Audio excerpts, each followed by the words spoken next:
What's up my friends, how's it going, and welcome to our brand new Let's Play series as Carthage with your fellow comrade Summary. As most of you know, in our YouTube community polls, it was Carthage that won the election, and in specific we are going to be playing as the Barcid dynasty. I am not going to be covering the introduction to this series in which I explain the Carthaginian buffs as well as the buffs of the various sub-factions or the families under the Carthaginian group. And that is because I have already released a army guide series covering Carthage, and in that series you can pretty much gather my personal opinions on these various different family groups as well as Carthage as a faction group itself. So if you guys are interested in understanding that, then I do recommend you hop on to that video. I will link the video in the description down below so that you guys can check it out if you are interested for yourself. Of course, this being a Carthaginian episode, it's going to take a while. Most of you have voted that I should be conducting my videos in about 1.5 hour formats. So despite that, with Carthage, the start is going to be really slow. You do have a massive realm, and why not I just hop into the campaign straight away, and then I will explain more of the details in the campaign. Alright everybody, so welcome to the campaign. As you can see, we are playing as the Thalassocratic Republic of Carthage. We have quite a massive realm. In fact, we are one of the largest, if not the largest realm in the entire divided Impera start. We start out with the entire province of Africa, a region in Numidia, a couple of them in Mauritania, some in Baetica, and another couple in Hispania. We even have the entirety of Corsica and Sardinia under control, and about 2/3 of Sicilia under our control. We have the Numidian factions of the Massili as well as the Massili under our vassalage, so that is very interesting. Of course, we start at a time prior to the First Punic War, so the Roman Republic has not yet, completed their Pyrrhic wars, and they are currently in a war against Pyrrhus of Epirus, who also happens to be at war with us. As you, most of you historical enthusiasts would know that Pyrrhus actually assisted Syracuse against the Carthaginians, but then he was seen increasingly as a dictator and had to kind of leave the island behind. Pyrrhus, in my opinion, for all of his tactical brilliance, was not really sharp when it came to the overall strategic aspect of how to hold on to his victories as well as consolidate his control over several of the conquests that he was involved in and several of the campaigns that he was involved with. In fact, Pyrrhus almost managed to push out the Carthaginians from Sicilia. However, he wasn't able to push them out of, I believe, Lilybaeum, which is not here in the campaign map. However, with that, let us quickly hop on to the situation as Carthage. As Carthage, as I mentioned, we are playing as the famous Barcid dynasty, of which Hannibal Barca, the most famous family member according to history and what we know about the Barcid family. He was the famous general that crossed into northern Italy with his army by crossing the Alps, initiating, of course, the Second Punic War when he tried to attack and in fact conquered the settlement of Saguntum. Of course, Ars over here is the local Iberian name for the same settlement of Saguntum. However, playing as the Barcids, you can see that we have 3 modifiers, 2 of which is the agriculturalist, which gives increased wealth from agriculture, which is quite nice for the Carthaginians because, of course, they have a lot of buildings that boost their agricultural bonuses. They also get popular support, which gives increased public order from the presence of Punic culture, which is quite helpful in the early game but not so significant in the mid to late game, where most of your provinces will have anyways very stable public order. However, the debuff is the strongest debuff you can get of any of the Carthaginian families, which is a moderate diplomatic penalty for Latin, Iberian, and Greek cultures. What this means is that it's going to be very hard to establish any sort of diplomatic agreements with Latins, which are pretty much almost the entirety of Italia because they're under the Roman Latins, the Hellenic world, which includes Syracuse, and of course, if you go further east in Macedonia and Hellas itself, you have some more Greeks. You even have Greeks over here in Egypt and Libya, such as the Cairenes, as well as, of course, the Ptolemaic factions. And lastly, you also get a huge negative modifier to your diplomacy with Iberians. And of course, that means that we are pretty much surrounded by hostiles in Iberia itself. Apart from that, as you can see, we are level 3 already of Imperium. We're almost on the verge of reaching level 4. What this means is that we start out with quite a huge army cap, a good naval cap, a good governor spy cap, champions cap, although we cannot recruit any champions just yet, more on that later. And we have even the possibility of issuing 2 edicts. We are a republic, which is in my opinion, not the best form of government. The reason being is this huge -10 loyalty for all of our political parties. But on the flip side, we do have that -10 upkeep cost for all of our armies, which is quite helpful in the early game. Apart from that, we have 3 other parties, the Hanadid dynasty and the Magadid dynasty, and we could have played as either one of these dynasties, but we are not. As such, they are going to be our political rivals. Apart from that, we have a third party known as the Landowners Party, but as you can see, their loyalties are not looking too fantastic. Which means that there could be a possibility of a civil war if we do not contain them. However, for now, we are protected for 20 turns. This is Divided Empera's kind of method to prevent civil war from happening in the first turn itself. Because you can just imagine you fire up a game like this and you have -18 loyalty to deal with from the get-go.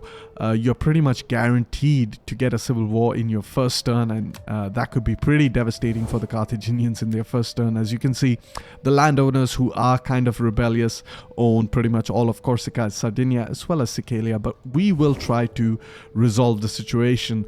Now, when it comes to Carthage, you have 2 options in your early game.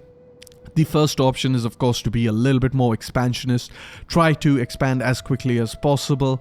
But what this does is that while it does give you a boost to your early game in the sense that you're able to quickly expand your realm and perhaps gain more power, it does slow you down in the mid game because you have to deal with a lot of underlying issues that Carthage has as a faction. As most of you can tell, we own quite a lot of the Western Mediterranean, but do not be fooled by this. There are a lot of underlying problems with Carthage. If we take a look at Africa, the province itself, it seems to be doing reasonably well, as is our Western Mediterranean islands over here, of Corsica, Sardinia, and Sicilia. All of them doing quite well. But if we take a look further west in Numidia, you can see we have public order issues. The same goes for Mauritania, which is a whopping -19 per turn. So all this will take is about 5 turns for it to rebel. We have similar issues in Baetica as well as Hispania, of course, and this is due to the fact that we have a lot of foreign culture over here, and we have to resolve that. Apart from that, as mentioned earlier, we do have a political situation on our hands. If we do not rectify it in 20 turns, a civil war or succession is pretty much guaranteed, and that can really derail your progress in a campaign. So the first priority is, of course, to stabilize our economy, which isn't looking too fantastic. We're making only 3,700 denarii per turn. We have the standard 21,000 denarii in our treasury. This value right here is extremely low considering that we are almost Imperium level 4. I would like to see that bumped up to at least 10 to 20,000 denarii per turn, after having maintained at least 3 to 4 full stack armies. And speaking of armies, of course, we did have another community poll in which I was advised to not follow my usual template or cookie cutter build in which I optimize all of my armies that are pretty much identical to each other. The voting has selected that I should rely more on local troops, more on local mercenaries, and Carthage, to be honest, is one of the best factions to do this with because they get a lot of buffs through their army traditions as well as their general skills to boost their mercenaries, which is really helpful because you will have mercenaries outperform even your core roster unit. So we are going to be focusing on very versatile armies. If we're fighting in Italia, we're going to be having a lot of Italic mercenaries. If we're fighting in Hispania, we're going to have a lot of Hispanic mercenaries. And you get the point. If we're fighting in the Hellenic world, we're going to be recruiting a lot of Hellenic mercenaries, even though it might not be a historical composition for the Carthaginians. Of course, if we are fighting in the Hellenic world, we could even get pikemen, and there's no mentioned records of Carthaginian using pike phalangites. But we are going to do it anyways, just to keep things a little bit interesting. Each and every single army is going to be different, or as much as possible, I'm going to try to make them different. I'm going to try to play counter to my own playing style, in which I actually go for the optimum army build, the same template, focusing on the best of class in every specific category that I can lay my hands on. So we're going to play things a little bit differently, of course. Apart from that, one of the couple of things that I'd like to mention is that I am playing with 2 new submods. The first of which is a submod created by my close friend Sergeant Meme Swaraj. He's actually the guy who got me into modding, who taught me the very first few things that I knew about modding, and he has created a submod. It's available in the Steam Workshop. It is a better Vassals or Vassal integration kind of a submod. The link will be in the description. As all of my videos, I do link my mod list along with the links at where you can find these mods. So if ever you have a doubt of what mods I'm playing, then you can definitely check out the description. So basically what this submod does is it allows you to integrate your vassals. As you can see, it cost me 7,500 denarii to do so. I can pretty much consolidate all 3 regions of my vassals, but of course this does come with a major drawback. You will have a lot of public order issues if you do so. So you can't really spam this button. You have to be really careful about doing so. You have to kind of consolidate your control and your public order in the province before you go ahead and do this. Otherwise you're definitely going to have a bunch of rebellions in Numidia. So we're going to be using this ability, but not quite in the first episode itself. It will take us some time to kind of rectify the public order issue in Numidia before we can even consider integrating some of these vassals that we have. Of course, speaking of vassals, I am using Q Sartorius' diplomacy mod, and what that does is it basically cancels out client states, and any vassals that I do establish will be directly created as satrapies, as known as in the base game. However, in this submod, they are known as puppet states. So there's only going to be one type of subject, a puppet state, and they pretty much behave the exact same as a satrapy. So they do not have their own sovereign foreign policy. They're pretty much satrapies.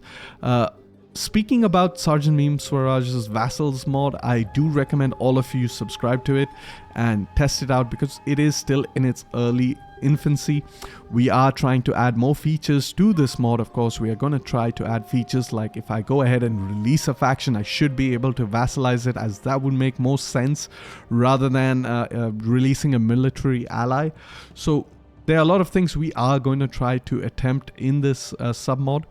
But of course, whatever we have accomplished, or rather I should say Sergeant Meme Swaraj, because it's mostly his work, whatever he has accomplished so far, we do need some valuable feedback on that, and it does need to be tested. So the more of you that subscribe to this mod, the quicker we can develop this mod, or he can develop this mod. The next submod that I'm using is I've actually replaced my Parabellum FX submod. And don't get me wrong, Parabellum FX is an amazing mod, otherwise I would have never used it. But I do like this new submod for effects on the battlefield, particle effects like your dust, your blood, fires. It is basically MI's tiny VFX submod. It is one of the popular submods currently on the Steam Workshop.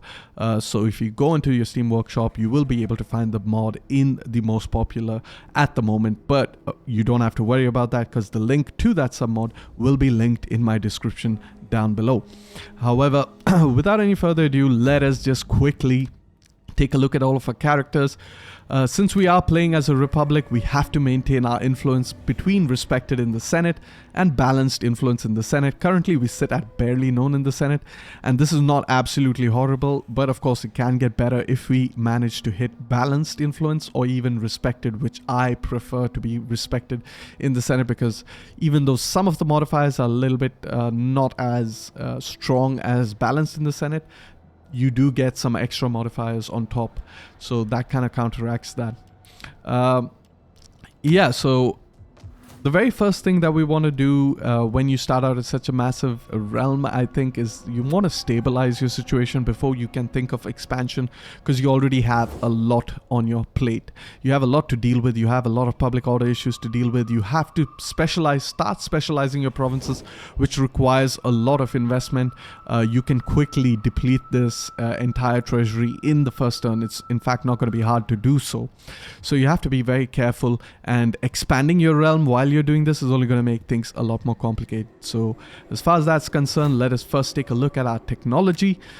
Technology wise, we have already researched the land management as well as the formal government part of the economy subset of the civil technology tree. We haven't really researched anything as far as military is concerned, and as such we can't really upgrade any of our barracks. We cannot get access to our regular barracks as well as our mercenary barracks, which gives us access to those special mercenary units available in the core roster of the Carthaginians.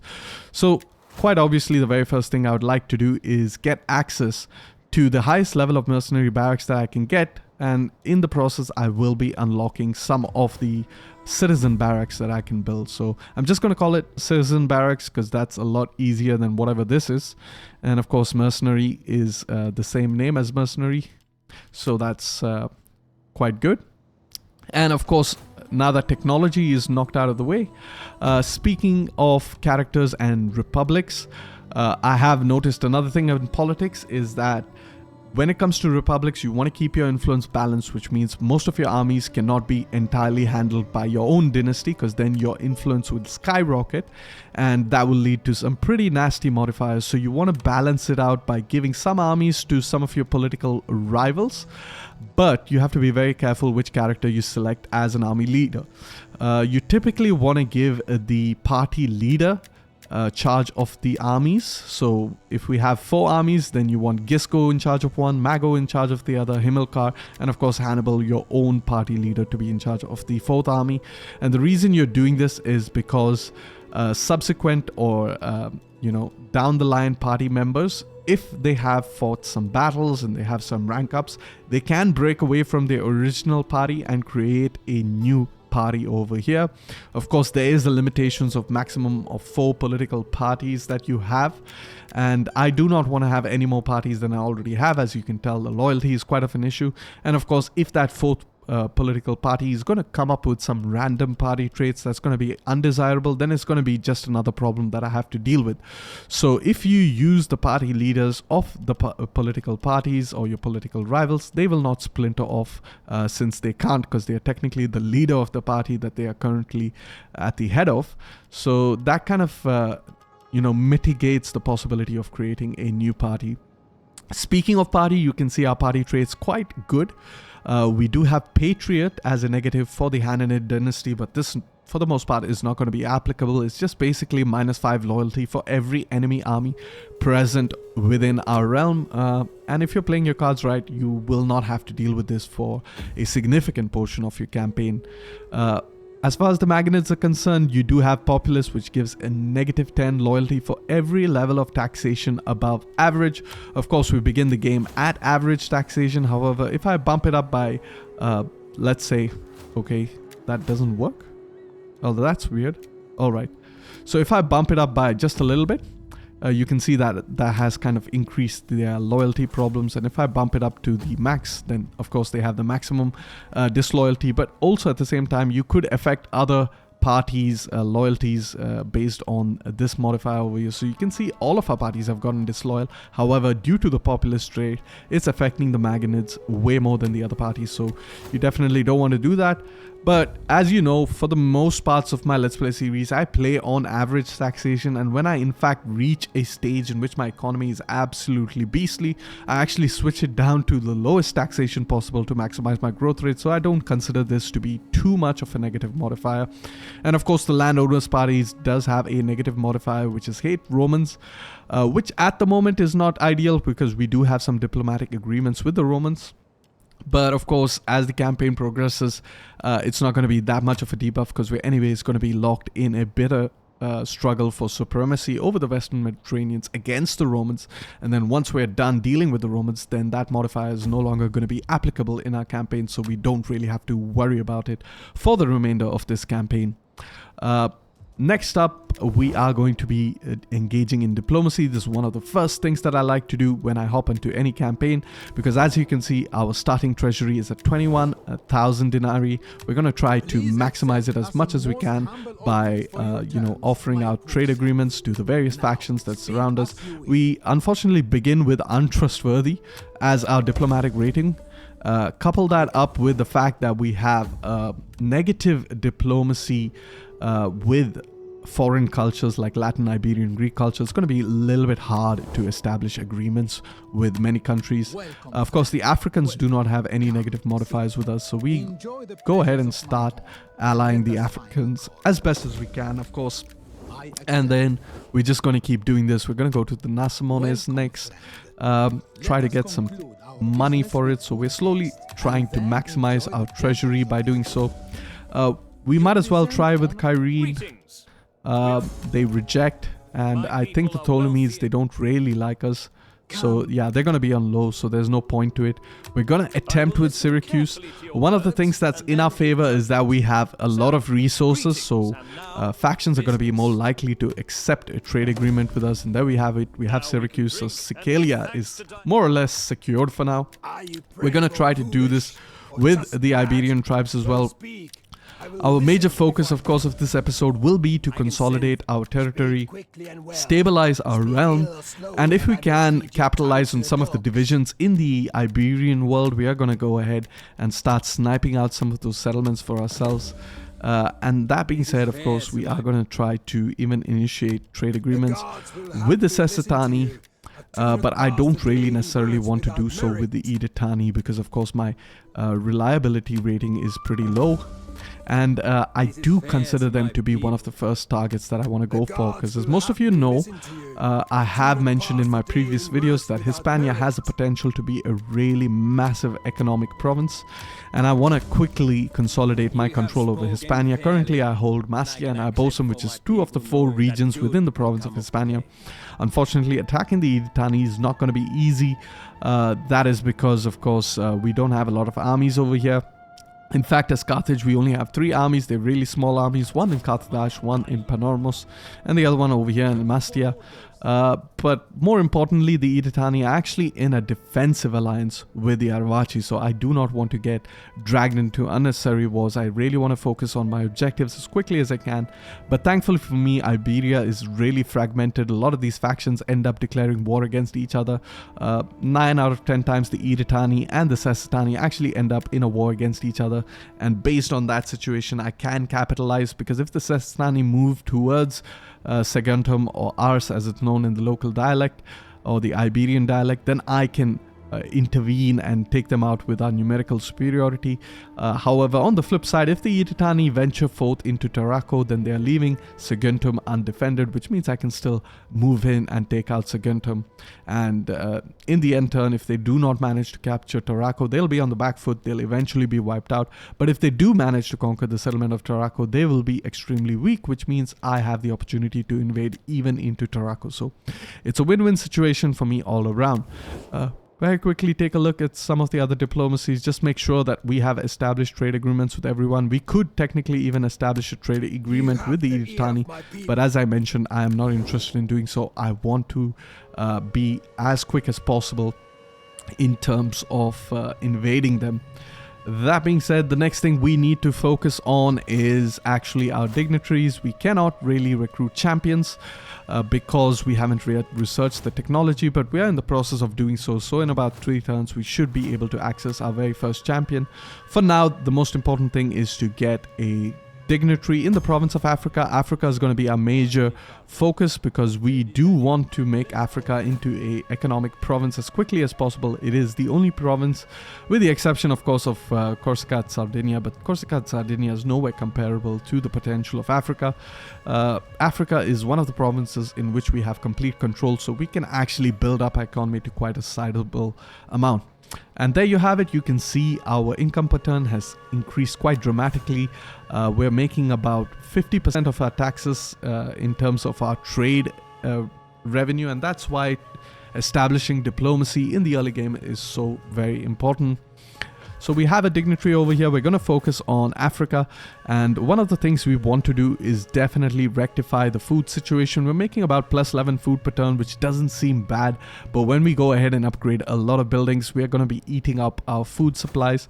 So we definitely want to prioritize on building a lot of fishing ports. So let's go ahead, start building some fishing ports. Meanwhile, Africa, we have plus 4 population surplus, which means we can upgrade some of our settlements. Now we have a choice between Ufranta, Lipki, as well as Tapsos, but in the case of Lipki, it's going to take, or Lepkis, I think it's pronounced as Lepkis, it's going to take 4 of my population surplus, which will basically deplete the entire population surplus. However, in the case of Ufranta as well as Tapsos, it's going to take about 1, so I'm still left with 2 surplus, and I can go ahead and start building up some buildings over there, which is great. Apart from that, we do need to get some dignitaries to help with the public order issues over here. We're going to focus on cultural conversions as dignitaries. Apart from that, we can also get some spies in the region. We want to spy in Mastia. Sorry, let's go ahead and select him. And we want 1 spy in Sicilia, because Sicilia, even though it's looking quite stable for now, with, of course, having some agreements with the Latins as well as the Syracuseans, that's not going to last for long. If history is any indicator, this is going to be a flashpoint. So we will have to secure ourselves over here. So don't let the early sense of security kind of fool you into thinking that things are going to be fine in Sicilia. They could be, but for the most part they will not be. So you have to be prepared for that outcome, of course. Now, apart from that, we also want to focus on building some temples in these provinces, because we want to help with the cultural conversion, especially in these African provinces that have a lot of foreign culture. We definitely want to improve. And the same logic goes for Hispania. As you can see over here, Hispania, we have a plus 3 population surplus, so we're going to go ahead, upgrade that, and then we have plus 2 surplus, which means once it hits plus 3, we're going to be able to pick this building over here. And what I would like to do is just build another barracks for now over there. The reason being is I'm going to use these to make 1 of each type of barracks, so that I can use Hispania initially, at least, as a military recruitment province. Meanwhile, up here in Corrales, things are looking good. So I'm pretty happy with my first turn. I am not going to be spending all of my money, because I want to pool up some money just in case of some unforeseen circumstances. Let's say politically speaking, I need to, as an emergency, secure loyalty to prevent a civil war. So it's always good to have a buffer and not just spend out all of your money. It pays to have some sort of buffer in the case of a rainy day. And yeah, the last thing I wanted to do is, yes, we want to put up edicts. So in Africa, we're going to focus on the taxation edict. We're going to keep it so that we can maximize the revenue in Africa. Of course, Africa, without a shred of doubt, is gaining the most amount of income that we can get in a turn. So we're going to focus on that. And then we're going to try to see, we can't really issue an edict in Sicilia because we don't completely own it. We can do so in Numidia, because even though we don't entirely own the province, the remainder of the province is owned by our satrapies or client states, so we can actually issue an edict in Numidia, but I don't think it's necessary. We can't do it in Mauritania, Baetica, or even Hispania for the matter. The only place we can actually do it is Corsica, Sardinia. But what I am inclined to do is, of course, look at our political parties. You see that the landowners are in charge of Corsica, Sardinia. What that means is that you can actually issue the public or the party loyalty edict, which gives plus 15 loyalty for the political party that's in control of this province. And that just happens to be the landowners party. So we can mitigate this minus 18 loyalty to minus 3, which kind of prevents a civil war. Although, of course, we are protected, as mentioned earlier. However, with that, we are done with this turn, so I'm going to go ahead and end the turn. As you can see, it is almost at the half an hour mark of this video, and you can see that the starting of the Carthaginian campaign is going to be incredibly slow. But what I'm going to do is I'm going to try to expedite it as best as I can. And speaking of which, we do have 3 armies, the heirs of Phoenicia. I'm going to go ahead and rename them. Currently in control of Hannibal, the grandfather of Hannibal Barca.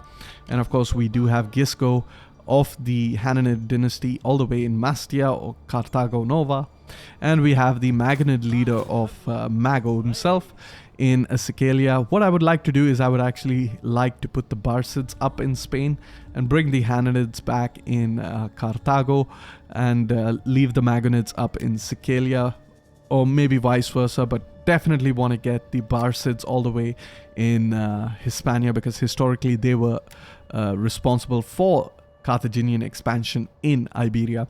So we definitely want to move them across. And yeah, this is a little bit of a buggy thing, guys, and I mean, if you guys want to do it, you can do it, but I'm going to showcase it. Basically what I've done is let's just get out of the patrol stance. You can see that we can only move somewhere up to that area. However, if we do just outside the settlement, go into a patrol stance, get into the port, you can see we still have that patrol stance enabled. We can move ahead. If you remember, this was our previous movement range. So what we're going to do is we're going to move ahead completely. And there you have it. We're moved a little bit further ahead, but this is the interesting part. You can just basically remove the patrol stance and continue your movement a little bit further. So you can see this is originally where we could be, but this is where we ended up being. And I know it's a little bit cheesy, guys, but I kind of use this especially when I have big empires and I have to take a lot of time to move my armies around. I do not use this to gain an advantage over the AI. So let's say I'm fighting a war and I want to quickly conquer Numantia, and I notice that they have no armies over here. I do not use it to just like end up at Numantia, although I could. However, using that trick, you can actually have infinite movement, because let's say you own pretty much the entirety of Italia. That includes Taras and all of the Italian cities, Genoa as well, Massilia, we have Narbo over here. So what you basically do is you just go in the patrol stance outside of Taras, go into the port, move all the way up to Asculum, go into the port, move all the way to Ariminum, move into the port, go all the way to Genoa, go into the port, go all the way to Massilia, go into the port, go to Narbo, into the port, go to Tarraco, into the port. Then you have Saguntum, you're into the port. You can go to Mastia, you're once again inside the port. You can't really reach Gadir because it's too far of a distance, but you can basically move halfway there with your patrol stance activated. And then in the other half, just like I did over here with 2 halves, you can reach Gadir. So that is absolutely insane if you consider the fact that you can start out at Taras and end up all the way at Gadir in a single turn. Of course, you can definitely exploit this, but I don't like to do so. I only like to do it in order to move my armies around quickly, especially when I'm not at war. However, with that, let's go ahead and end the turn. What I am going to do is I'm going to rename a couple of these armies into a Punic format, which is very similar to the Latin format. I do like the way that the Romans named their armies. It was very organized, numbered, legionary format. So I'm going to apply the same to Carthage, but with a Punic twist to it. However, with that, I'm going to go ahead, end this turn, and I will see you all in the next turn. Alright, welcome to the next turn. Let's take a quick look at our notifications. We have wars declared in Iberia. That was pretty much expected. We have completed the issuing of our edicts. As such, we're making a little bit more money from Carthage. We are now making about 2,000 denarii, which isn't fantastic. Of course, before I ended the turn, I had actually upgraded some of my buildings. Like I am building a cattle ranch over here. And of course, I have expanded Sicilia as well and gone ahead and built up a muster field over there, because I definitely want to build up a decent presence in Sicilia to kind of deter the Syracusans or the Romans from attacking me over there whilst I least expect it. Meanwhile, over here we do have the first army under Hannibal. I have gone ahead and renamed them into their Punic equivalents.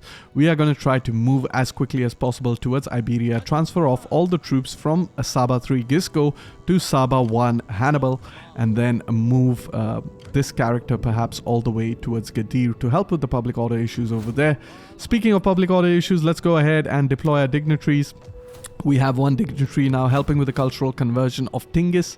I am going to go ahead and hire another dignitary. I could have technically hired this guy in the previous turn, but I was kind of waiting to see if I get a better option over here. And I do have a decent option, but I'm not interested in this guy as a dignitary that focuses on cultural conversions, because he doesn't really have any modifiers or base modifiers to help that. Of course, I can spec him, but I like to get these base modifiers that align with our province, future province objectives, like Sanamf over here. As you can see, he does have a +6 tax rate in local province and 12 wealth from agriculture, and the fact that we are going to have Africa as an agricultural province kind of helps that, so definitely hired him over there. Meanwhile, over here, we are going to try to get our second dignitary in Numidia, because we are outnumbered when it comes to cultural conversion of this province, because we do have 3 of the 4 settlements under Numidian control, so of course our influence is going to be comparatively much lower, so we definitely need to counteract that with the dignitary. But I'm going to wait for another turn and kind of spawn our third dignitary in the hopes that, of course, we do have a cultural conversion guy. However, we still have 9,800 in the bank. We have a couple of spies. Now, this spy over here is going to do the most important thing of spying on the Idani, get a line of sight and see exactly what they're up to. Meanwhile, the other spy over here can pretty much just go all the way to Crescentia, and I'm going to pull him a little bit behind and can just deploy him over there. We don't have really any opposition, or we're not really adversaries with the Romans just yet, but the reason I will deploy these spies is because they will level up, and I do want them to level up as quickly as I possibly can.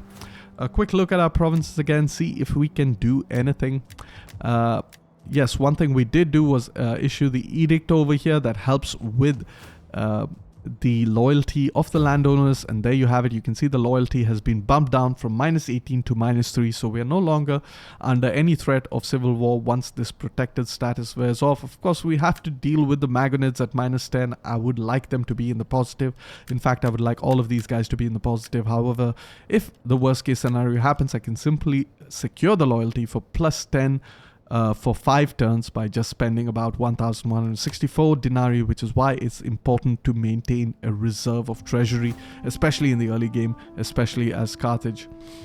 However, that being said, we do have quite a lot of money, so we can do some activities over here. We can look at some mercenaries. We're going to keep the armies as versatile as possible, so let's just go ahead and recruit the Celtiberian mercenary skirmishers. These guys are pretty good. They have, I'm sorry, I don't think that's what it is. Let's see. Okay, kind of bugged out over there, so let's just see. Okay, so we have the Iberian mercenary infantry. These guys are really good. 16 melee attack, 13 melee defense, overall weapon damage of 29, 4 of which is armor piercing, 20 armor, 2 speed, which is the only criticism I have of the unit, but they have 2 precursor javelins. Unfortunately, they are very good, but unfortunately not that good in my opinion, but still it is something that we can consider taking in the early game before we can unlock some better options, of course. With that, we have done with this turn. One last thing I would like to do is begin recruiting some governor generals to help boost our economy.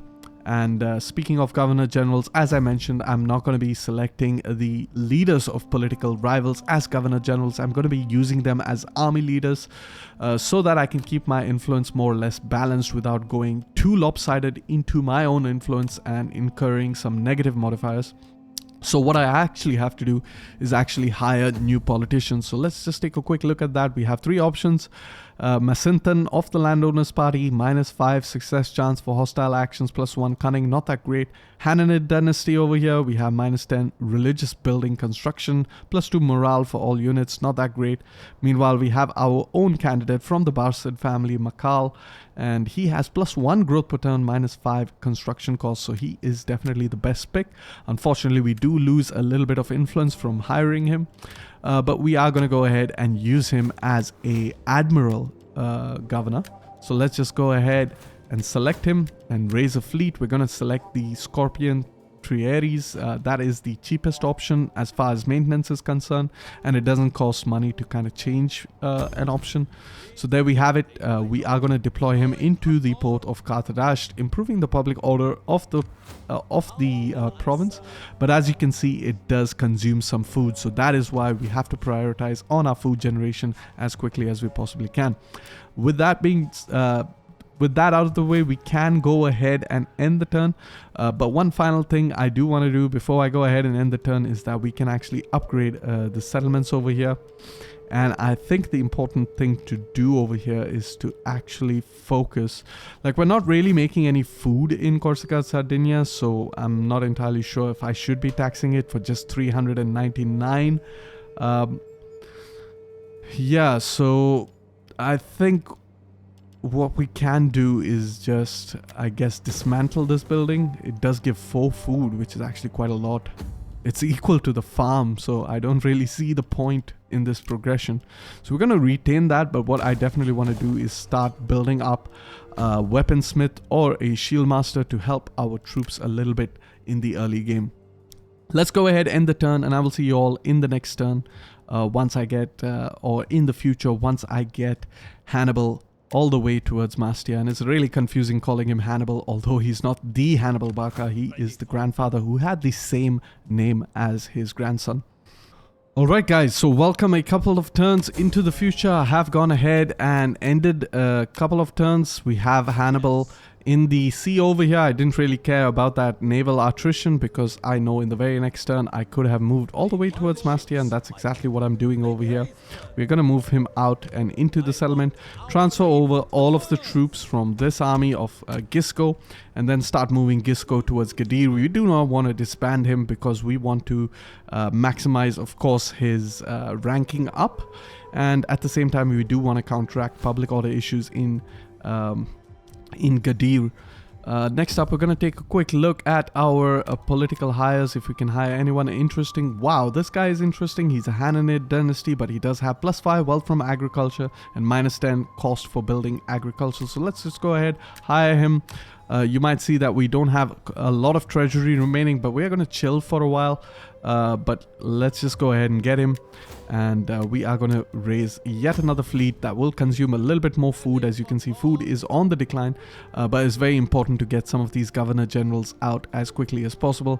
Speaking of generals, the next general we do want to get is one over here. We do have Himilcar, who is the leader of the landowners party, so we also want him to be a general. Let's go ahead, hire him, put him up over here in Eol in Numidia to help with the public order issues over there. Speaking of public order issues, Mauritania, we can actually just disband this building and build another building because we don't really need to maintain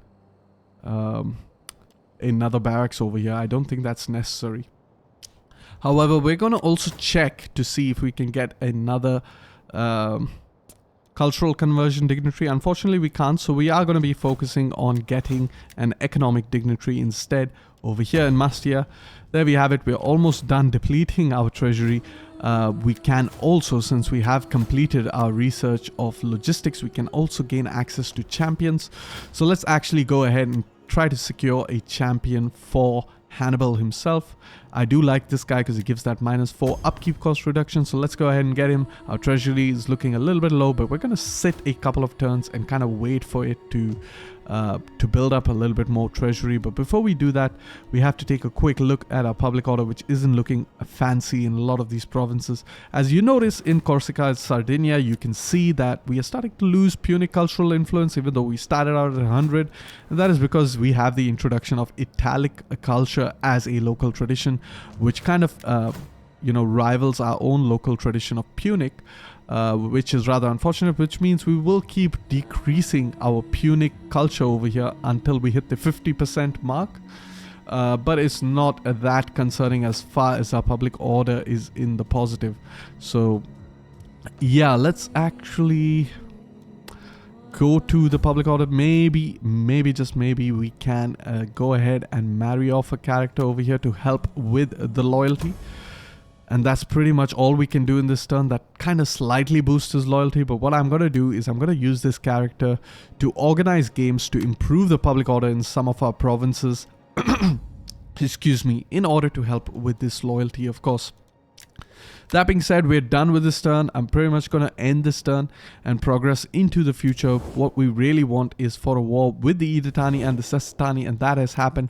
We do have a spy over here, keeping a close eye on what is happening over here. Meanwhile, a quick look to see mercenaries. We can't really get any interesting mercenaries. We do have a Scutari available, which we will try to get as quickly as possible. However, with that, let's just end the turn, and I will see you all in the future when I'm done building up this army to quite a sizable strength, and I will explain some of the moves that I make in the turns between turns. Alright guys, welcome to the future. Of course, some of our characters have increased in rank, so we're gonna quickly take a look at them, and I will explain basically what transpired during the turns that I did not showcase. Of course, our characters over here that have leveled up, we are going to go ahead and give them some of those extra skills. That includes our spies, of course. We do have another spy over here, and that spy has basically noticed that the Idani are a little bit in a weak position.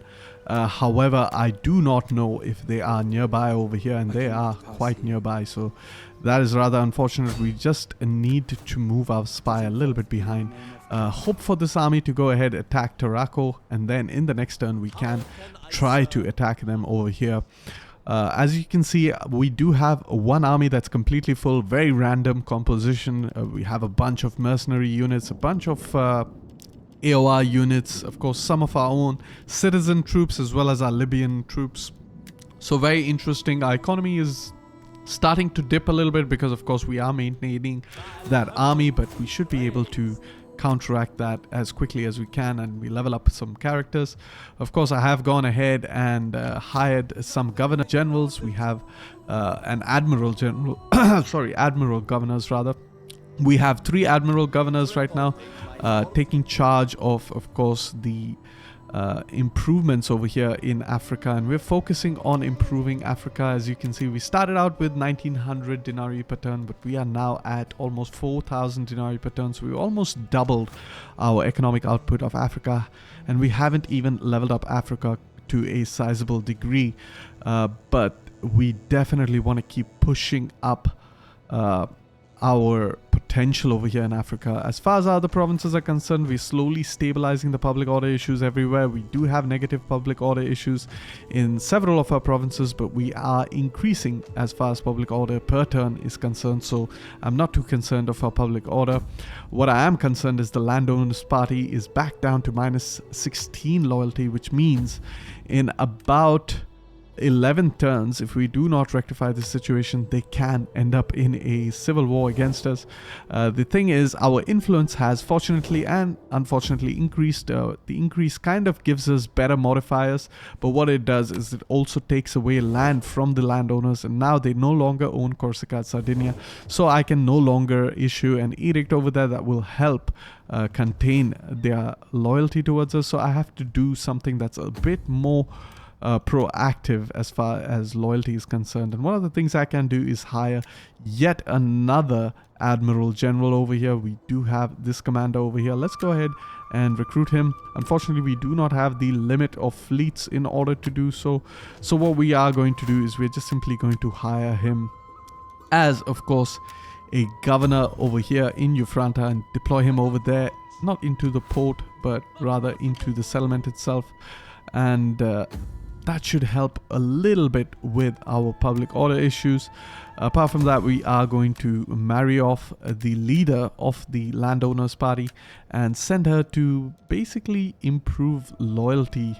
Let's start off with Baetica, and we have depleted all of our treasury. That's going to be the situation until we can expand a little bit, and we're really hoping to take out over here the settlement of Saguntum as quickly as possible, so that we can loot the settlement, gain some money. That will be a good stimulus for us to keep building up our realm. However, with that, nothing much else left to do in this turn. I did mention that I was going to cover some of the developments that happened during the turns between the episode. The Romans themselves have managed to conquer out the last remaining stronghold of the Etruscans, and now they will be primarily focused on Epirus, which means we could have a potential war against the Romans very soon on our hands, but we at the moment managed to establish a defensive agreement with them. In fact, they initiated that, and I did not mind because I was going to get paid for doing so. And if they do eventually declare war on us, which is very likely, because if they do attack Syracuse, we will be dragged into a war against the Romans. Then we are going to have to defend the island of Sicilia against them. One of the things I would like to do, of course, is leave it up to you guys. Would you like me to actually end up losing Sicilia, Corsica, and Sardinia, and basically replay history as Hannibal when he eventually spawns in the Barcid family and go ahead and invade Italia from the north and wipe out the Romans? Or would you rather me create an alternate history in which the Carthaginians actually win the First Punic War, but I'm going to more or less stay the same size and try to piece out the Romans as best as I can and put them on the back foot? They will have to spend a lot of time trying to rebuild after the loss of the First Punic War, and then when the Second Punic War fires, I can still use Hannibal to cross the Alps, as most of you are eager to see that happen in this campaign. So definitely I am going to be doing the crossing of the Alps in this campaign, but the only question is, what is going to be the outcome of the First Punic War? However, with that, we can go ahead and end the turn, and I will see you all in the future when we are ready to attack the settlement of Saguntum. And in anticipation of that, of course, I am going to be deploying the army of Hannibal into the port of Mastia, so that in the turn in which I can go ahead and attack Saguntum, I can do so immediately. Alright, welcome to the next turn. Trade agreement has been dissolved, and that is basically the Carpetani. They have been wiped out by the Aravaci, which means that they're kind of consolidating their strength in Hispania, which is concerning, but we're going to try to establish a trade agreement. They are not interested in a trade agreement against us or with us, so that is a little bit concerning. Meanwhile, the Carpetani is still in a war with the Idani, and to our luck, the Idani is actually attacking the settlement of Tarraco. What we can do over here is try to attack Saguntum, and we're going to do that just in a bit. But before we do that, quick look at all of our provinces. Things are starting to look quite good as far as the economy and everything is concerned. I know we are making slightly less than what we are making, but we are really relying on the fact that we can level up our characters, help a little bit with that public maintenance, as well as, of course, we can even level up our admiral governors. So the most important thing, of course, is to improve our taxation rate and try to keep improving our potential over here. Alright, so we can go ahead and get the banditry over there. And that guy is actually virtuous, which is actually a really good trait to have as a faction heir. And our leader right now is actually disdained, if I'm not mistaken. Yeah, so that actually is unfortunate, because that actually gives another -10 loyalty for all political parties. Speaking of loyalty for political parties, we've sort of kind of contained the loyalty issues of this political party, but the most important thing, of course, is to try to attack Saguntum as quickly as we possibly can. We have to do that in this turn, but before we go ahead and do that, I just want to look a little bit more at some of my provinces. Food is starting to become an issue once again. So let's actually build up some food in Sicilia, because eventually Sicilia is going to be our food province. I am slowly trying to build up Sabatu Mago into a formidable army. Once again, no real army composition that is typical. As you can see over here, we are relying on local Sicilians, because we are trying to keep things fresh. Meanwhile, as I can see over here, the Romans are attacking Tarentum, so once they conquer that, they might actually turn their attention towards Sicilia, so we have to be prepared for that eventuality.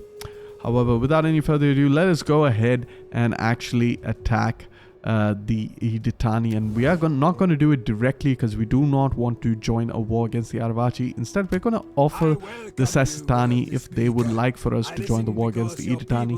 They will most likely not pay us for it, but they'll be more than happy to acquire our assistance in that matter. And in fact, before I go ahead and build up this building, I could leave a little bit of treasury so that when I do eventually attack the settlement, I can see if I can get some more mercenaries to maximize my army. So let's just maintain the siege for now, see if we can get any more mercenaries. And this mercenary is what I actually wanted, the Aravachi painted warriors. These guys are quite interesting in my opinion. Their stats as far as melee is concerned might not be as good as the Iberian mercenary infantry, but they do have a very respectable 13 melee attack, 10 melee defense. Their armor is slightly lower at 15, but the important thing is that they have speed of 4 and they have 4 ammunition and they have javelins. So they're more of a skirmisher type unit, a really fast moving unit. So absolutely worth it in my opinion. Let's just go ahead and get them. They can fulfill the role of skirmishers in our army. That being said, we want to move up this guy over here. I'm not quite sure if he can go ahead and assassinate this character. He really can't. So what I'm going to do is instead just try to sabotage him. Not that I'm hoping for success over here, and I actually did manage to get success.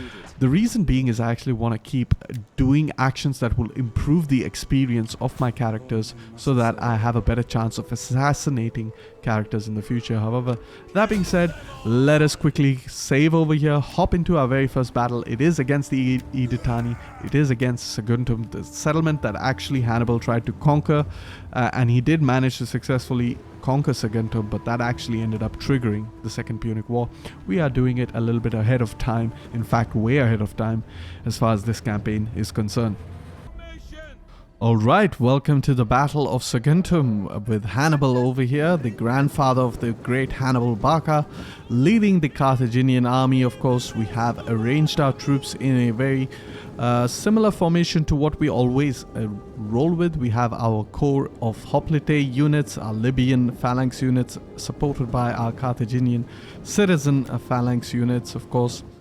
And we also are supporting them with Iberian mercenary infantry on either flanks. To the far left, immediate left flank, we have Aravachi painted warriors over here, and behind them we do have our Libyan javelin men. Behind our main core front line we have our Balearic slingers, and we have our mercenary Iberian swordsmen of our core roster protecting the immediate right flank. On the far right and left flank we have our cavalry units. Our own general is supported by a contingent of Numidian cavalry. Meanwhile, on the other side we have a bunch of citizen cavalry protecting that left flank. Now this battle is a long battle. It's 19 minutes because I kind of fight it to perfection. But the first thing what I do is I basically use my Balearic slingers because I'm trying to get the enemy to come out, and I want them to fight out in the open because that's where I hold the advantage with my numerical cavalry superiority, in which I can hammer and anvil them and break their morale quickly. However, they do not decide to do that, so I send my slingers up, try to defeat some of their long-range troops in the hopes of course drawing them out. So let's just fast forward to that point, of course.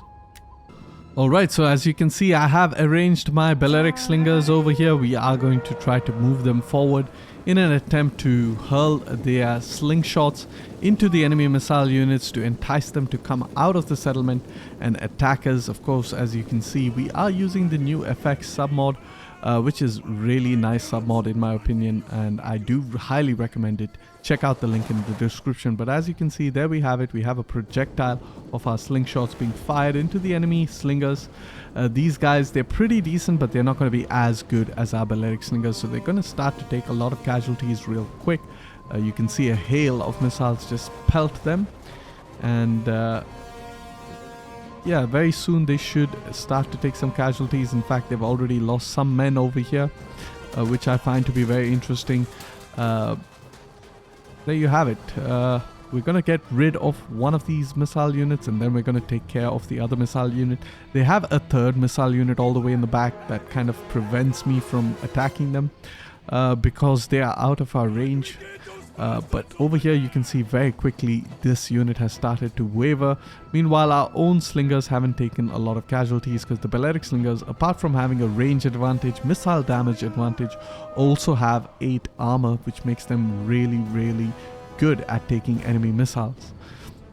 Now I don't bother attacking this unit when it retreats because I don't really care. I'm going to be focusing on the other slinger unit, try to weaken it. But noticing that it has immediately returned to the fight, I redirect my fire into them, and this time when they break, they will completely shatter. So that's exactly what I'm trying to do over here. Completely shatter them. You can see they're wavering, they're broken, and they will completely shatter. Immediately I switch my focus to attacking these slingers over here once again. And we are going to be hurling our missiles into these units, inflicting some casualties even on other units that are close by, which is kind of nice. And we are hoping that taking out the enemy missile units will force the enemy garrison to come out onto the field of battle. However, that does not happen. What happens is that they stay put. So even after I quickly take out this unit over here, the enemy is staying in position, and in order to deal with them, I actually then send all of my mercenary troops. I retain my core citizen troops. To prevent them from taking losses, I use my mercenary troops instead to attack the enemy unit. Let's go ahead and forward to that part of the battlefield. Alright, welcome to the part in which we have moved our Iberian mercenary Scutari into position to attack the enemy over here. Since they are not moving out of the settlement, as you can see in the distance, I have moved my general and the cavalry in an attempt to, of course, flank the enemy units from another approach to the settlement. We are going to be very aggressive over here, keep pushing into the enemy. Of course, we have to get rid of our precursor javelins, of which we have two, after which we are going to charge into the enemy, trying to push towards the town center, quickly neutralizing it, because if you neutralize a town center, that inflicts severe morale penalties against the enemy garrison. So there you have it. We are charging despite the hail of slingshots. We do have another unit over here that's hurling slingshots at us. Realizing that, I do assign my Balearic slingers to dispatch of them as quickly as I possibly can to prevent taking any unnecessary losses. My Scutari in position. They're gonna hurl their javelins pretty soon if they haven't already. And I think they have already hurled their javelins, so they're kind of just waiting over here. Realizing that the enemy isn't really attacking me, I Control-Alt select the group, and there you have it. Okay, we have the javelins being hurled into the enemy, and we have a second precursor javelins hurled into this enemy unit. They're not going to be taking a lot of casualties, but severely going to weaken their unit. We Control-Select all of our Iberian mercenary Scutari, and we charge into these units, of course. There we have it. We've significantly weakened this unit, to be honest. Meanwhile, over here, these slingers are still firing into us. And we are actually waiting for our own slingers to return the favor against this enemy slinger unit. However, that being said, we have gone ahead, initiated a charge. It is the controlled group charge, so these guys are going to charge the nearest possible units. There you have it. They're continuing to run towards deeper units. They've made their way towards the town center. They should be able to neutralize it really quickly. Over here, we still have some slingshots being fired at us, so we have to deal with that as quickly as possible. Nothing much else is happening in the battlefield, and I realized that a lot of these units, I kind of anticipated that the enemy AI would commit all of their troops towards my mercenary Scutari, but they're not going to do that, so I am going to have to attack from multiple avenues. I decide to send my Iberian mercenary painted warriors, of course, to engage the enemy over here, and I'm going to support them with my Libyan javelin men. So there you can see I have issued that order over there, so they're going to run towards the enemy in that direction. My slingers, meanwhile, not yet attacking this unit, which is surprising, but I do eventually assign them to do so, and I think I kind of do it right now because I am focusing more on what's happening over here. Meanwhile, my own Scutari mercenary troops are making quick work of the enemy units over here, so we're continuing the attack despite the hail of javelins and slingshots. We are trying to fight the enemy as best as we can. Of course, it's going to be a very bloody fight over here, but I do not really care for the losses of this unit. In fact, even one of them is wavering, so I decide to actually send my general up to assist with the morale of that unit. And there you have it. You can see that my slingers are finally attacking the enemy slingers, hoping to whittle them down. You can see they're already taken significant losses. That is just simply the power of the Balearic slingers. You can start to see more and more enemy coming to my Iberian mercenary Scutari. And over here we have managed to bring up our Aravachi painted warriors, and they are going to be hurling their javelins as well into the enemy unit. Over here you can see that I am moving my general and also my Numerian cavalry, and just take a look at this submod's effects, guys. Now when the cavalry is running, you can actually see grass and dirt being kicked up into the air, so it's no longer just that simple dust. It's a lot of this grass, and whoa, there you have a big one over there. So it really looks realistic, guys, and I absolutely love this submod. In fact, even flaming arrows look absolutely phenomenal. However, with that, you can see our general has approached. However, this unit is already routing. We still have about 3 mercenary Scutari units heavily engaged in a melee. They managed to neutralize the enemy town center, so now we're focusing on breaking the other entry to the settlement. Unfortunately, a little bit of micromanagement error happens over here, but not to worry. Realizing that I can pin down this unit, attack it from both sides, we're using our Numerian cavalry to chase down any of the routing units to help, of course, secure that they will be completely shattered. All the way over here, our own Carthaginian citizen cavalry making a run for the settlement, and I really love that animation of these stones and everything. I highly recommend this mod, guys. It's really beautiful mod. It basically also incorporates some of the best elements of the Parabellum FX mod, so it's not a complete change from the Parabellum mod. But as you can see over here, we are using our our Libyan javelin men to hurl their javelins against enemy units, quickly dispatching them. Realizing that we have gone ahead and routed this unit, we change our focus to, of course, these spearmen over here, and they're going to take some losses because they're offering up their unshielded side towards us. But all the way in the back, you can see that our Carthaginian citizen cavalry is going to charge into their rears, and there you have it. They are completely shattered. A good thing about this is, even though these guys are citizens, they're not going to be taking a lot of losses because they're primarily inflicting morale penalty. And as soon as I charge, you notice that I have stopped the javelins. In fact, they are in another direction, and that is actually to prevent any possibility of friendly fire. Over here, we have gone ahead and charged in our Numidian cavalry. Now what we're going to do is our Scutari units still holding pretty strong, but noticing that they are taking some losses, I have decided to send forth my mercenary Iberian swordsmen over here to help. And these guys are 300 men in the unit. They have not taken any casualties. Our general's moving up close just to maintain his aura and motivate his men forward. Meanwhile, over here, we are forming up for that devastating rear charge against the enemy units. They have quite a lot of units over here. So for the moment, we are using our javelin men to hurl missiles into their backs. This is going to be absolutely devastating for them. As you can see over here, we even have our Numidian cavalry. They completely exhausted their ammunition into the backs of the enemy units, so they are quickly charging out of the battle.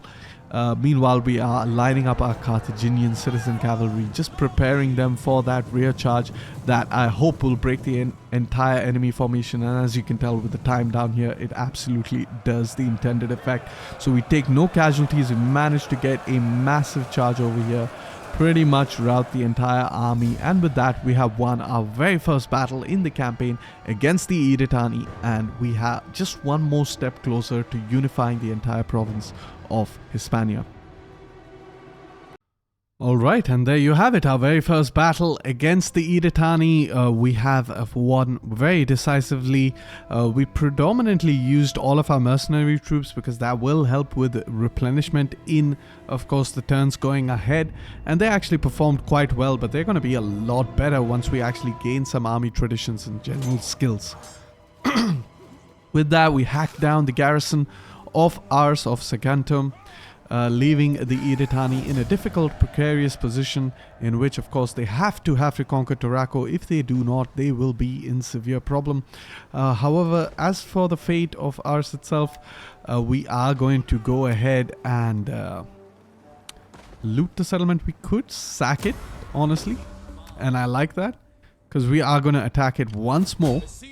And this time the auto resolve should be really good. So let's go ahead. 98%. We're going to attack the settlement again. And this time we're going to loot it. So that overall we make about 15,000 denarii, which is actually very respectable. And of course, replenishment seems to be quite decent. We can perhaps even replenish in this turn. But the most important thing over here is to, of course, get some of our general skills. And we also want to focus on the mercenary garrison and the stalwart city defenders, which actually unlocks a better ability. Another thing we could do is actually go for the Phoenician Vanguard that improves our melee attack skill.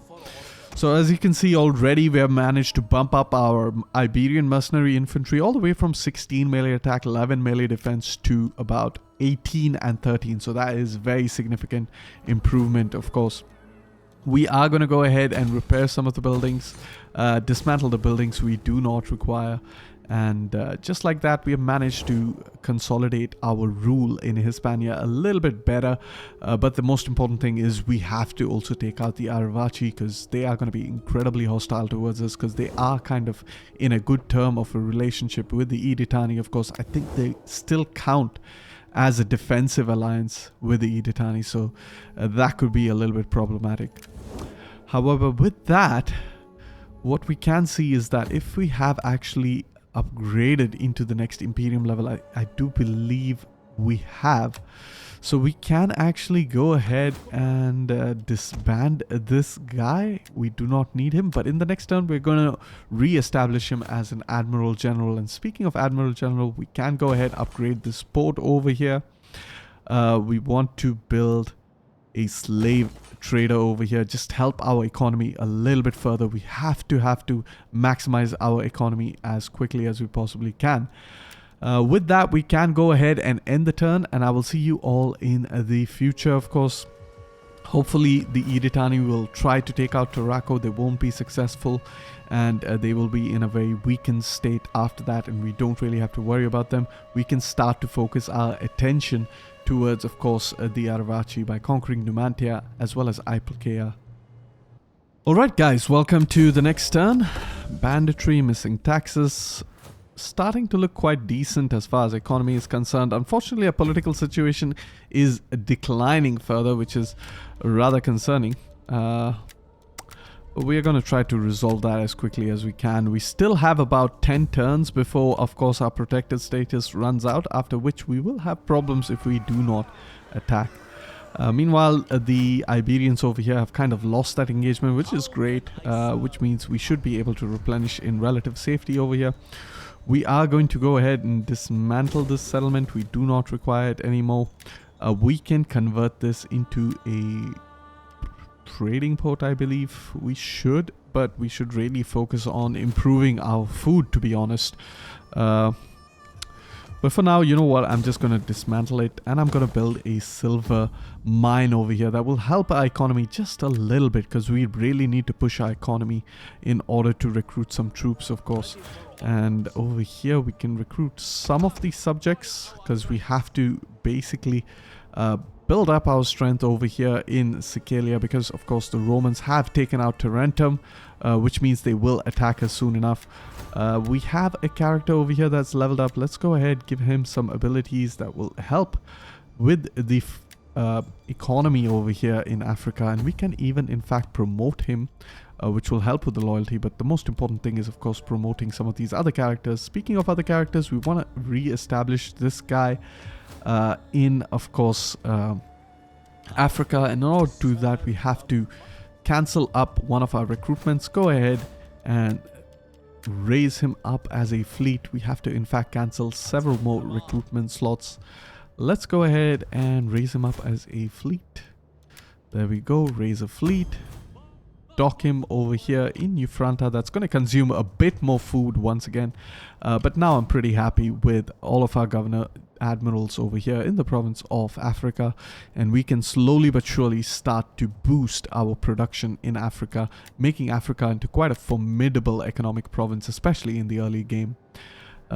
Quick look at some of our other settlements. Okay, I'm pretty happy with most of our public order issues. We're not looking too bad on that front, so we can go ahead and end the turn. Hopefully the Idani will be wiped out, but more importantly, I'm not really concerned about that army anymore, so I'm going to actually move my spy towards the heartlands of Iberia, get a line of sight of what's going on over here, Iplke and Numantia. If we're able to actually conquer Numantia in this episode, that will give us a significant advantage economically speaking, since we will have managed to consolidate the entirety of Hispania.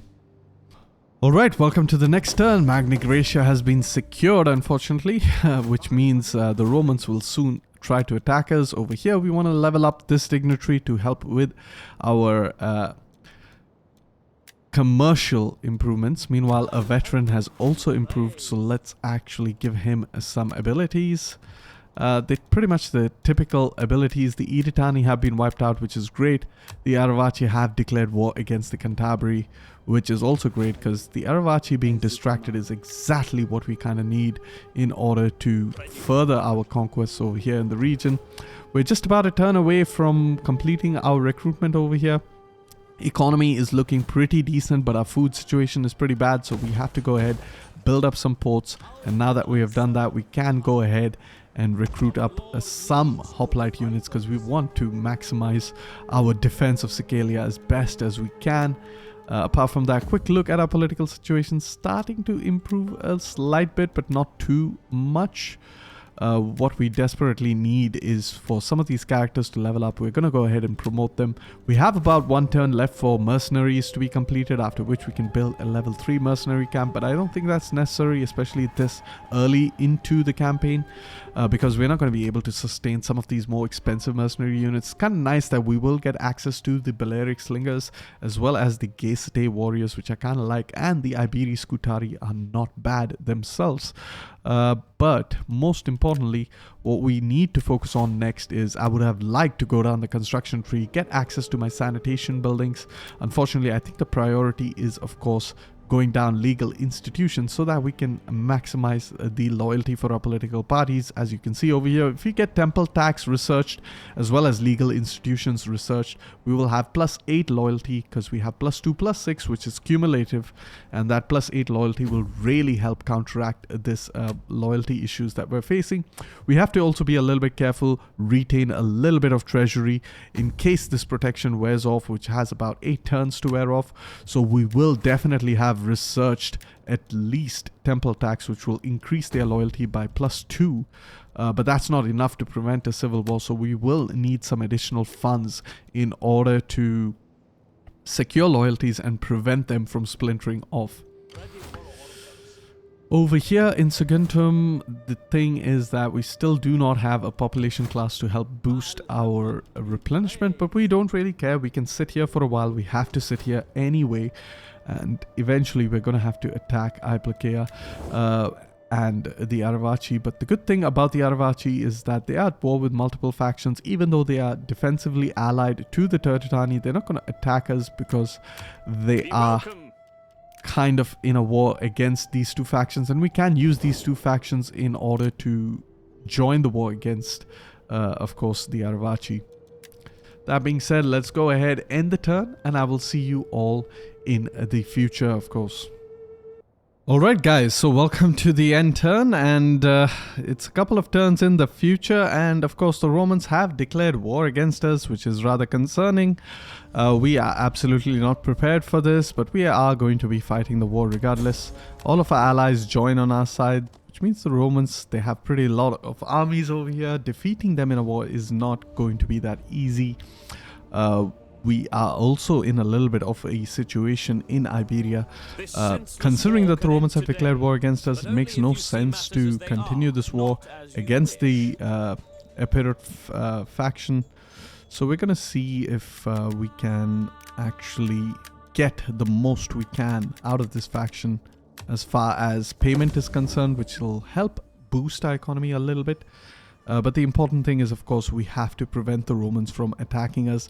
We have to build a solid fleet, or we might actually end up losing Corsica and Sardinia. So that is the important thing.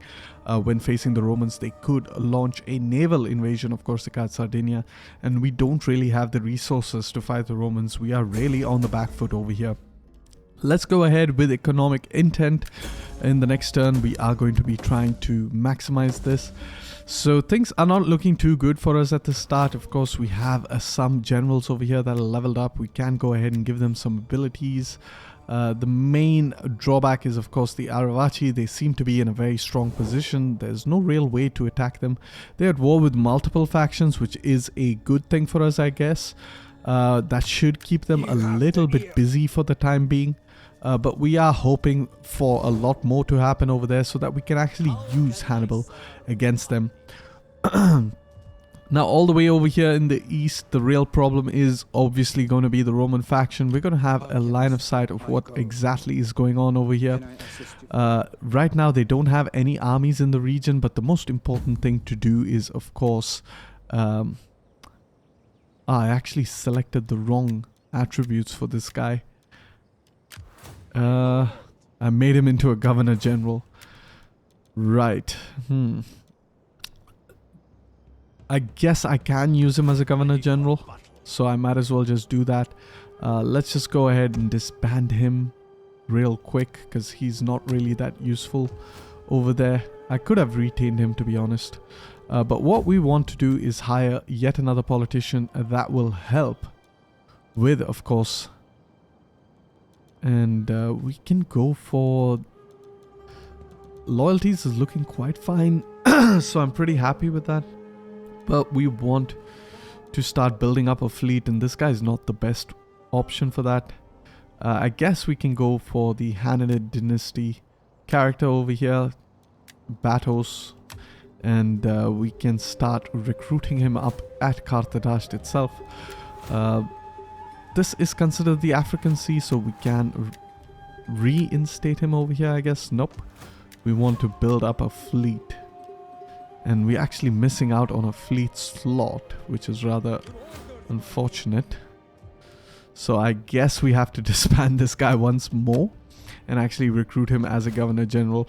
Meanwhile, we create a fleet over here, a new fleet. We don't have to reinstate the legacy. And this is pretty expensive, to be honest. But it is a very powerful ship. And it might be worth it in the long term. You know what? It's not worth it. Let's just go for this one over here. And we're going to start building up some fleets. We have a really good kind of a fleet that we can build up. But we want to recruit at least a couple of these units. That's taken quite a bit of our force limit. But we have to focus on mercenaries over here. We're gonna go with a couple of these Gallic mercenary warbands in the anticipation, of course, the Romans do have a heavily armored unit, so getting a unit that has a good level of armor penetration is obviously key to holding off the Romans. Now, the real strategy over here is to use our fleet to prevent the Romans from attacking Corsica, Sardinia, sinking off a lot of their fleets at sea. We are going to keep releasing Roman captives for two major reasons. One is we want to improve our relationships with them so that we can eventually establish a peace treaty with them. And for the second reason is that we do not want a lot more public order issues in our realm. We want the money, which is a good stimulus from releasing captives. At the same time, not increasing our slave population is, of course, going to help a great deal with our public order.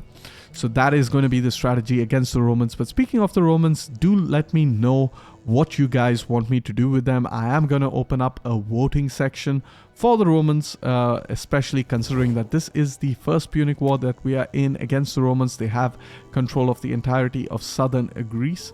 So, I'm sorry, southern Italy. So, yeah, it's pretty much very similar to the start of the first Punic War, with Syracuse being an independent, originally allied with us, but then eventually flipped to the Roman side. We're not going to attack Syracuse so long as they're not interested in attacking us. But this right here is very concerning. They could actually end up attacking us. So let's actually move our army over here just to prevent that from happening. If they do attack us, we're going to conquer the settlement of Syracuse. And then we have to decide the fate of the Romans in this first Punic War. Should I let them just be? Should I, try to keep whittling them down and giving them a peace treaty? What I am going to do is just break them up, try to release Taras, try to release Cosentia, Beneventum, the Samnites over here. Then the Romans should be pretty weak, and I can go ahead and establish peace with them. What this will do is that it will allow the Romans to rebuild their strength, basically conquering the entirety of Italia all over again, starting from the beginning. And once they do that, it should buy us enough time to consolidate Hispania, really build out a powerful base over here, and we should have Hannibal in time for that Second Punic War, so we can have Hannibal crushing a sizable Italia. Or we could follow a complete alternate history route where we allow, ourselves to absolutely annihilate the Romans, which we can technically do. It's not going to be easy. It's still going to take quite a lot of turns, at least 20 to 30 turns to wipe them out, because we do not have a lot of armies in the region. We just have a single army over here, and it's not even at full strength. We do not have an amazing economy to back us up. We have to use a lot of our money placating our political rivals to prevent a civil war. We only have about 4 turns remaining before our protected status wears off, which means if these factions are still in -12 or below -10, they are going to go into a civil war. So it's a very precarious situation right now that we are in. We started out quite strong. We managed to wipe out the Idani, which I'm pretty happy with. Meanwhile, the Arevati are the main concern in Iberia. So we'll have to see how that goes into the future. But do let me know what you guys want me to do with the Romans. Whatever it is, if you want me to fight a long 30-year war against them, slowly conquering the entirety of Italia, I can do that. If you want me to establish a peace treaty with them, the only way to do it realistically is to keep releasing some factions down here in the south, which we will eventually break our alliance with, or we could still guarantee their independence against the Romans to prevent the Romans from expanding even further. We could even ally with Pyrrhus. I'm not entirely sure if Pyrrhus is still in charge of Epirus, and it doesn't seem like it, because he does have a unique army skin that I have created for him in patch 1.3.4. So I think Pyrrhus is dead. It's no longer Pyrrhus at the helm of the Pyrrhic kingdom. But nonetheless, we can still get friendly relationships with the Epirates. We can perhaps even establish a trade agreement with them. They're not interested. So we'll have to see how that goes. But it's wide open for you guys to decide what kind of action I will take against the Romans. However, with that, I'm going to go ahead and end this very first episode, because it has been 1.5 hours. And I hope you all enjoyed it. And if you like the video, then like the video. And don't forget to subscribe if you are interested for more. Peace and love.